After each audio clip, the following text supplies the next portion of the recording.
Você acreditaria se eu dissesse que o maior pregador do cristianismo começou como seu maior inimigo?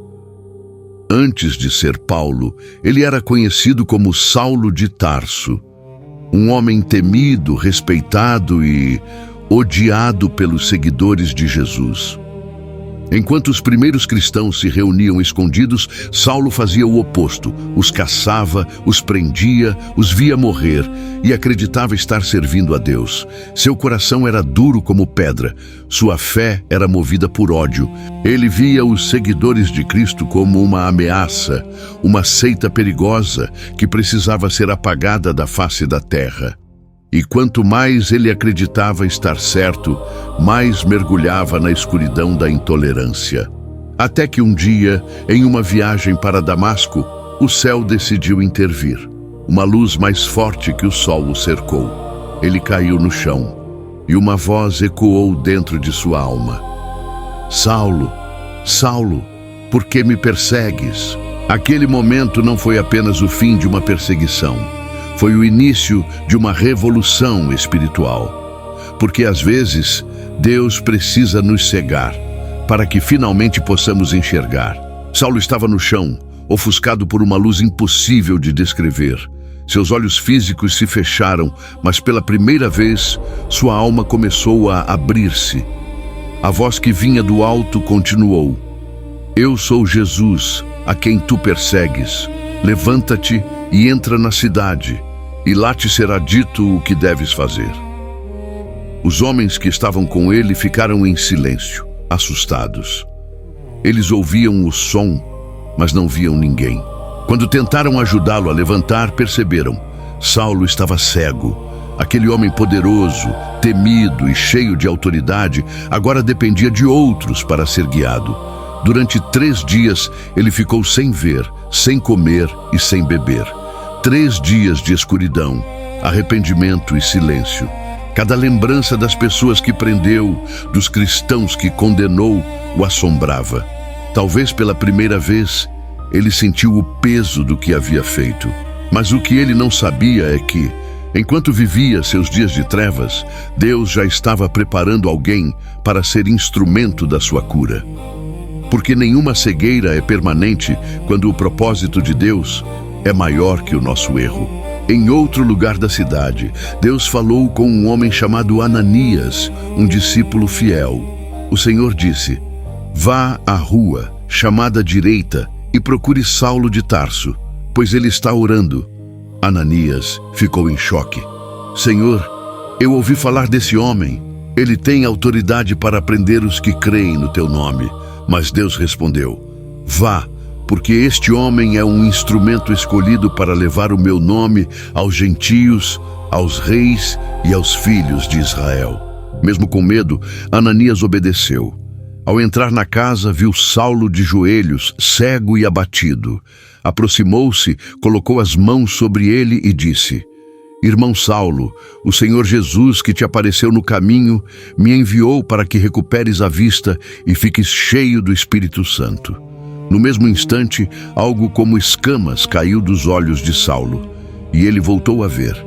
Aquele toque simples de obediência curou um corpo e libertou uma alma. O homem que antes respirava ameaças, agora respirava graça. De perseguidor a pregador, de cego a iluminado. E se você tivesse a coragem de obedecer como Ananias, quantas pessoas poderiam ser transformadas pelo seu toque de fé? Conta aqui nos comentários. Você seria capaz de ir até o inimigo se Deus te pedisse? Depois daquele toque, Saulo não era mais o mesmo. Ele se levantou, foi batizado e logo depois começou a se alimentar novamente. Não apenas de comida, mas da fé que agora o sustentava.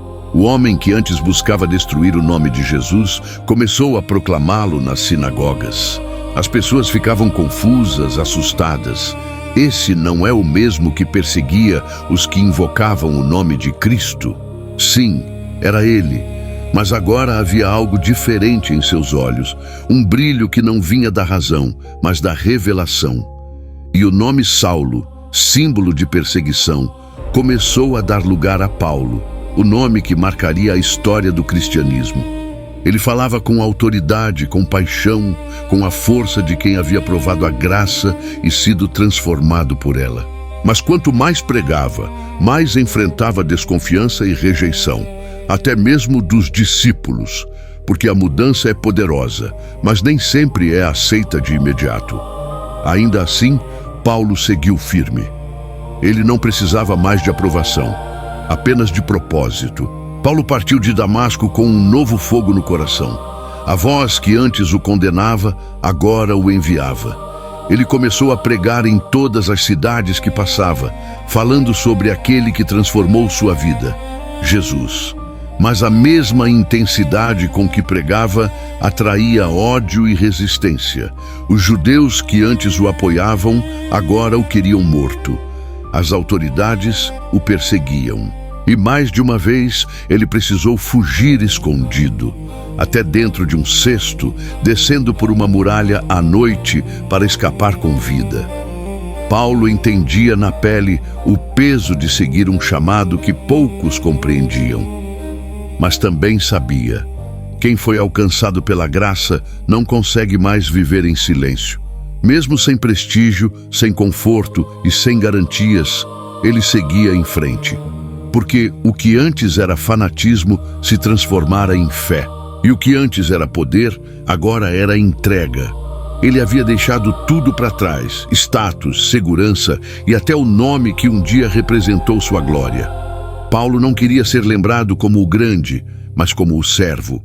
Com o tempo, Paulo se tornou conhecido, não por riqueza ou poder, mas pelas cicatrizes. Onde quer que fosse, deixava rastros de fé e de feridas. Foi preso, açoitado, apedrejado, traído, dormiu ao relento, passou fome, enfrentou naufrágios e ameaças. Mas em cada dor ele via um propósito. Aprendia a estar contente em toda e qualquer situação, escreveria anos depois. O homem que antes vivia pela lei, agora vivia pela graça. E em cada cidade deixava não apenas ensinamentos, mas sementes. Fundou igrejas, levantou líderes, ensinou sobre amor e perdão.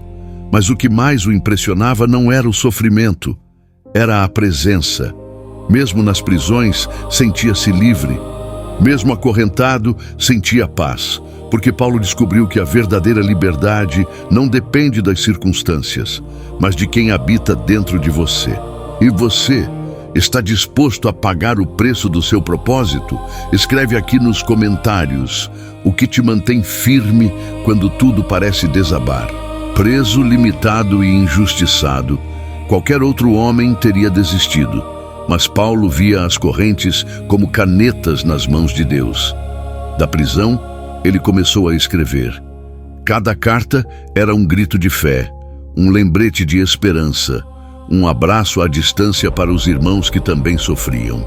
Filipenses, Efésios, Gálatas, Coríntios, palavras escritas em meio às trevas que se tornariam luz para gerações. Em suas cartas, Paulo não falava de vitórias grandiosas, mas de uma fé madura, aquela que não depende do que acontece, mas do que se crê. Ele dizia: posso todas as coisas naquele que me fortalece.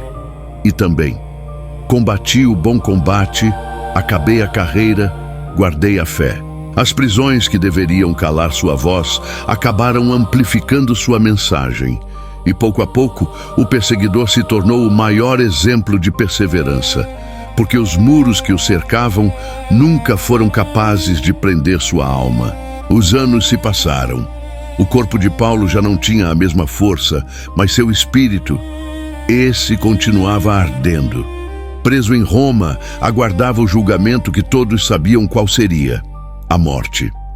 Mas ele não reclamava, não se vitimizava, não pedia para fugir. Em vez disso, escreveu sua última carta a Timóteo, seu filho na fé. Ali, entre as palavras simples, havia uma paz que só quem entendeu o propósito pode sentir. Já estou sendo derramado como oferta, e o tempo da minha partida está próximo. Paulo não via o fim como derrota, mas como entrega. Ele havia cumprido sua missão, tocado vidas, levado o evangelho aos gentios e transformado a dor em instrumento de salvação. Aquele homem que um dia perseguiu Cristo agora estava pronto para encontrá-lo face a face e, no fundo, sabia: o verdadeiro fim é só o início da eternidade. O dia chegou. Paulo foi levado ao local da execução. Nenhum exército o acompanhava, nenhum título o protegia. Mas ele caminhava com dignidade, com o olhar firme de quem sabia em quem havia crido. Enquanto os guardas o cercavam, muitos o observavam em silêncio. Aquele homem que antes espalhava medo, agora espalhava paz. Diante da espada, ele não tremia. Seu corpo seria ferido, mas sua mensagem jamais seria calada. E quando a lâmina caiu, o céu se abriu. O sangue do apóstolo não foi o fim. Foi a semente de uma fé que atravessaria séculos. Os ventos de Roma levaram o eco da sua coragem. E até hoje, sua voz continua dizendo: nada pode nos separar do amor de Deus. E se a sua fé fosse colocada à prova como a de Paulo, você permaneceria firme até o fim? Comenta aqui. O que essa história te inspira a mudar hoje? A história de Paulo não termina na morte. Ela continua em cada pessoa que escolhe recomeçar, mesmo depois de ter errado. Em cada voz que decide falar, mesmo com medo. Em cada coração que entende que servir não é sinal de fraqueza, mas de força. Paulo nos ensinou que a fé verdadeira não é confortável. Ela exige entrega, coragem, renúncia e amor. Ele não viveu para ser lembrado, viveu para transformar.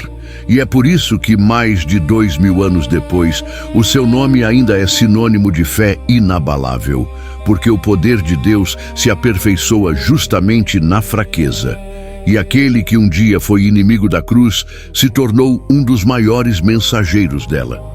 A história de Paulo é a prova viva de que ninguém está longe demais para ser alcançado pela graça. E talvez o mesmo Deus que mudou o rumo de Saulo esteja tentando mudar o seu hoje, porque todo encontro com a luz tem o poder de nos transformar para sempre.